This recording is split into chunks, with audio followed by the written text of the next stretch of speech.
ఈ రోజుల్లో మనందరికీ ఉన్న అతిపెద్ద సమస్య ఏంటో తెలుసా? అదే ఫోకస్. సమయం ఏమో సరిపోవడం లేదు, పనులేమో అవ్వడం లేదు. అసలు గంటల తరబడి ఒకే దగ్గర ఎలా కూర్చుంటున్నారండి బాబు? నా వల్ల అయితే అస్సలు కావట్లేదు.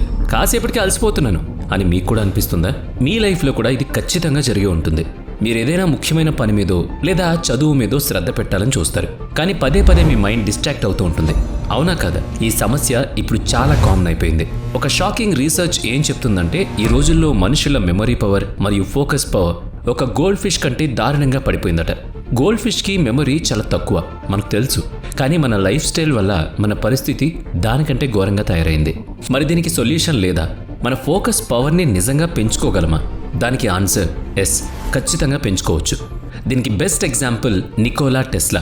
ఎన్నో అద్భుతమైన ఆవిష్కరణలు చేసిన టెస్లా తన ఆటోబయోగ్రఫీలో ఏం చెప్పారంటే, చిన్నప్పుడు ఆయన ఫోకస్ పవర్ చాలా తక్కువగా ఉండేదట.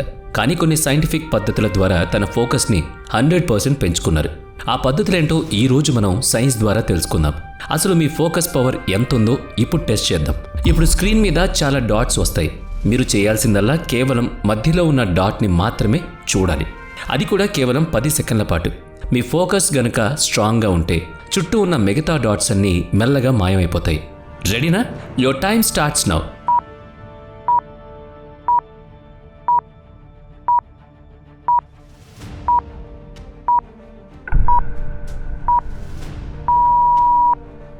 Time up.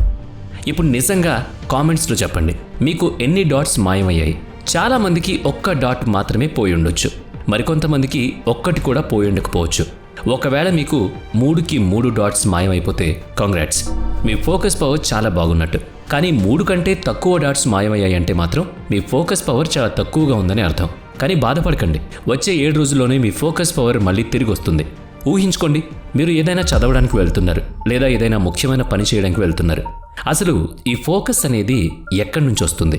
నిజానికి మనం ఫోకస్ చేయడానికి ప్రయత్నించినప్పుడల్లా మన బ్రెయిన్ నుంచి 3 రకాల కెమికల్స్ విడుదలవుతాయి. ఈ 3 కెమికల్స్ని అర్థం చేసుకోవడానికి ఒక బాణం ఉదాహరణగా తీసుకుందాం. ఒక బాణానికి ఎలాగైతే తోక, మధ్యలో బాడీ మరియు చివరన పదునైన మొన ఉంటుందో, మన బ్రెయిన్లో కెమికల్స్ కూడా సరిగ్గా అలాగే 3 దశల్లో పనిచేస్తాయి. ఇందులో మొదటి కెమికల్ పేరు ఎపినెఫ్రిన్. మీరు చదవడానికి కూర్చున్న వెంటనే మీ బ్రెయిన్లో రిలీజ్ అయ్యే కెమికల్ ఇదే. ఇది మీకు ఫోకస్ స్టార్ట్ చేయడానికి సహాయపడుతుంది. కానీ చాలా మందిలో ఈ కెమికల్ తక్కువగా ఉంటుంది. అందుకే చదవడానికి కూర్చున్న కొద్దిసేపటికే ఫోకస్ పెట్టడం కష్టంగా మారుతుంది. సింపుల్గా చెప్పాలంటే పని మొదలు పెట్టడానికి కావాల్సిన ఆ స్టార్టింగ్ పుష్ మీకు దొరకదు. రెండవ కెమికల్ పేరు ఎసిటైల్ కోలిన్. ఇది మీరు ఫోకస్ని లాక్ చేయడానికి పనికొస్తుంది. ఉదాహరణకు మీరు చదవాలనుకున్నప్పుడు, ఆ చదువుపై ఫోకస్ చేసినప్పుడు ఆ ఫోకస్ని లాక్ చేయడానికి అన్నమాట.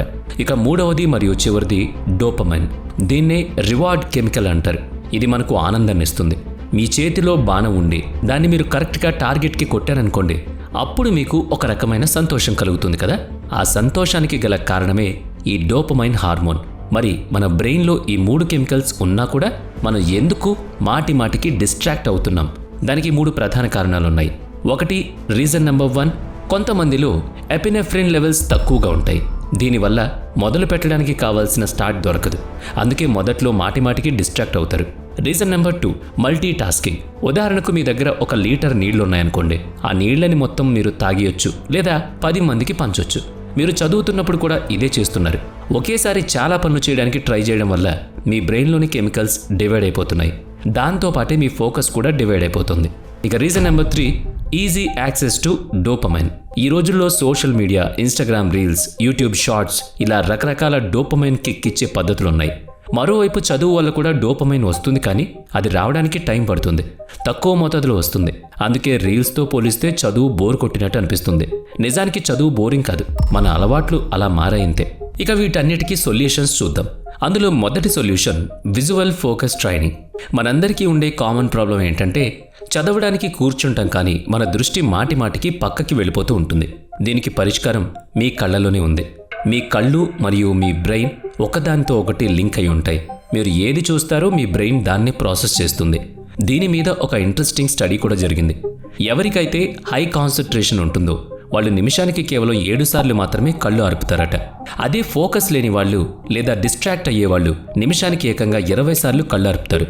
దీన్ని బట్టి అర్థం చేసుకోవచ్చు కదా, మీ కళ్ళ కదలిక మీ ఏకాగ్రతకి ఎంత సంబంధం ఇస్తుందో. సో డిస్ట్రాక్షన్ని తగ్గించడానికి మీరు ఒక చిన్న ఎక్సర్సైజ్ చేయాలి. ఏదైనా ఒక వస్తువును తీసుకుని దాన్నే తదేకంగా 90 సెకండ్ల పాటు చూడాలి.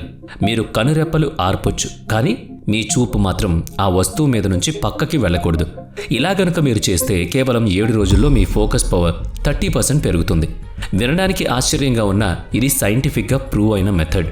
యుఎస్ మిలిటరీ వాళ్ళు కూడా సోల్జర్ ఫోకస్ పెంచడానికి గేజ్ ఫిక్సేషన్ అనే పేరుతో ఇదే ట్రైనింగ్ ఇస్తారు. అంతేకాకుండా మన పూర్వీకులు వేదకాలంలో త్రాటక అనే పద్ధతిని వాడేవాళ్ళు. ఇందులో ఒక వెలుతురున్న కొవ్వొత్తిని కదలకుండా 1 నుంచి 2 నిమిషాల పాటు చూసేవాళ్ళు. అంటే ఇది ఈనాటి టెక్నిక్ కాదు, ఎప్పటినుంచో వస్తుంది. సరే, మొదటి సమస్య అయితే తీరిపోయింది. ఇప్పుడు రెండవ సమస్య. చదవడానికి కూర్చున్న 15 నుంచి 20 నిమిషాలకే మళ్ళీ ఫోకస్ పోతుంది కదా. అది అందరికీ జరిగేదే. దీనికి సొల్యూషన్ స్టాన్ఫర్డ్ యూనివర్సిటీ రీసెర్చ్లో దొరికింది. మన బ్రెయిన్ ఒక రిథమ్ని ఫాలో అవుతుంది. మీ స్క్రీన్పై కనిపిస్తున్న గ్రాఫ్ చూస్తే మీకు అర్థమవుతుంది. మన బ్రెయిన్ 90 నిమిషాల సైకిల్ని ఫాలో అవుతుంది. అంటే మనం చదవడం మొదలుపెట్టినప్పుడు మన ఫోకస్ పెరుగుతూ వెళుతుంది, కానీ అరగంట నుంచి గంట గడిచేసరికి ఆ కాన్సంట్రేషన్ నెమ్మదిగా పడిపోవడం స్టార్ట్ అవుతుంది. సరిగ్గా 90 నిమిషాల తర్వాత మీ కాన్సంట్రేషన్ 0కి వస్తుంది.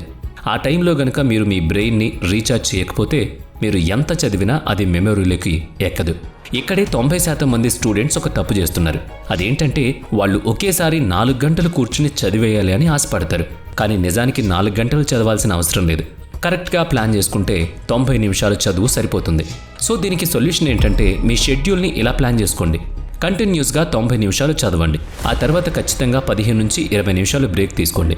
ముఖ్యమైన విషయం ఏంటంటే ఈ బ్రేక్లో మీరు మొబైల్ ఫోన్ అస్సలు వాడకూడదు. బదులుగా కాసేపు నడవండి. దీనివల్ల మీ బ్రెయిన్ మళ్ళీ రీఛార్జ్ అవుతుంది. అప్పుడు మళ్ళీ మీరు అలసట లేకుండా ఇంకో 90 నిమిషాలు చకచక చదివేయచ్చు. ఇప్పుడు మూడవ strategy, binaural beats. Starting problems, long term focus problems solve అయ్యాయి. కానీ కొన్నిసార్లు మనకు అసలు చదవబుద్ధి కాదు, పని చేయాలనిపించదు. మరి అప్పుడేం చేయాలి? దానికి సొల్యూషన్ ఒక స్పెషల్ మ్యూజిక్. ఇది మీ బ్రెయిన్ని రిలాక్స్ చేస్తుంది. మనం మెడిటేషన్ చేసినప్పుడు బ్రెయిన్ ఎలా రిలాక్స్ అవుతుందో ఈ మ్యూజిక్ విన్నప్పుడు కూడా అలాగే అవుతుంది. మీరు యూట్యూబ్లోకి వెళ్ళి బైనోరల్ బీట్స్ అని సెర్చ్ చేస్తే చాలు. ఈ మ్యూజిక్ మన బ్రెయిన్ వేవ్స్ని యాక్టివ్ చేసి ఫోకస్ పవర్ని పెంచుతుంది. దీంతో పాటు ఇంకొక చిన్న బోనస్ టిప్, మీతో మీరు మాట్లాడుకోవడం అలవాటు చేసుకోండి. ఈరోజు నేను ఈ పనులు చేయాలి, ఇంత చదవాలి అని మీకు మీరు చెప్పుకుంటే మీ బ్రెయిన్ ఆ పనులు చేయడానికి ప్రిపేర్ అవుతుంది.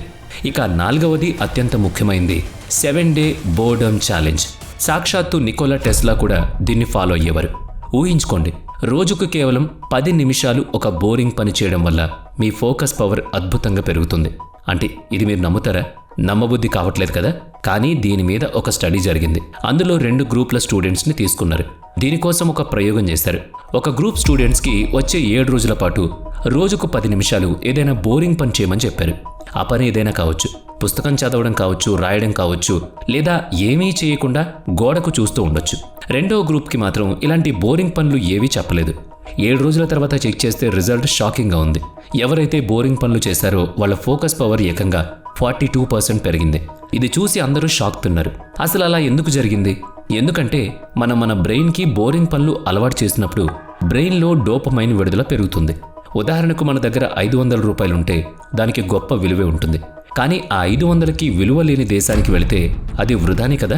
అలాగే మన బ్రెయిన్ని బోర్ ఫీల్ అయ్యేలా చేస్తే దానికి డోపమైన్ కావాలనిపిస్తుంది. అప్పుడు చదువు లాంటి పనులు చేసినా కూడా దాని నుంచి వచ్చే తక్కువ డోపమైన్ కూడా బ్రెయిన్కి ఎక్కువగా అనిపిస్తుంది. అందుకే రోజుకి 10 నిమిషాల పాటు ఈ ఛాలెంజ్ని మీరు స్వీకరించండి. ఇక చివరిగా మీ ఫోకస్ లాంగ్ టర్మ్లో బాగుండాలంటే మీ లైఫ్ స్టైల్ మార్చుకోవాలి. దీనికి 3 హ్యాక్స్ ఉన్నాయి. Hack number 1, posture. మీరు కూర్చునే విధానం సరిచేసుకోండి. నిటారుగా కూర్చుంటే ఫోకస్ పెరుగుతుంది. చాలామంది మంచం మీద వాలి చదువుతారు, బోర్లా పడుకుని చదువుతారు, రకరకాల భంగిమల్లో కూర్చుంటారు. ఇదంతా కరెక్ట్ కాదు. మన సర్వీస్ సిస్టమ్ మొత్తం వెన్నెముక ద్వారానే బ్రెయిన్కి కనెక్ట్ అయి ఉంటుంది. కాబట్టి వెన్నెముక నిటారుగా లేకపోతే ఫ్యూచర్లో బ్రెయిన్కి సంబంధించిన సమస్యలు వస్తాయి. హ్యాక్ నెంబర్ 2, నిద్ర. రోజుకు కనీసం 7 నుంచి 8 గంటలు ఖచ్చితంగా పడుకోవాలి. అప్పుడే కదా మీరు యాక్టివ్గా ఉండేది. ఇక హ్యాక్ నెంబర్ 3 అండ్ ఫైనల్ 1, నీళ్లు. మన శరీరం 70% నీటితో తయారైంది. కాబట్టి ఖచ్చితంగా 3 నుంచి 4 లేదా అంతకంటే ఎక్కువ నీటిని తాగాలి. గుర్తుపెట్టుకోండి, తాగమన్నాం కదా అని 7-8 లీటర్లు తాగారు, అది కూడా ఆరోగ్యానికి ప్రమాదకరమే. సో ఇవి మీ ఫోకస్ని పెంచే కొన్ని అద్భుతమైన ట్రిక్స్. ఇదేదో వ్యూస్ కోసమో లేదంటే మా ఛానల్ గ్రోత్ కోసమో చేసిన వీడియో కాదు. ఎగ్జామ్స్లో మీరంతా బాగా చదవాలి, మీ పని మీరు చేసుకోవాలి. చాలా గొప్ప వాళ్ళైతే మేం చేసిన ఈ ప్రయత్నానికి ఎంతో కొంత ఫలితం ఉంటుందనేదే మా కోరిక. వీడియో నచ్చితే లైక్ చేయండి, షేర్ చేయండి. ఇప్పటి వరకు మన ఛానల్ని సబ్స్క్రైబ్ చేయనట్లయితే ఇప్పుడే సబ్స్క్రైబ్ చేసుకుని పక్కనే ఉన్న బెల్ ఐకాన్పై క్లిక్ చేయండి. నెక్స్ట్ వీడియోలో మళ్ళీ కలుద్దాం. Thanks for watching.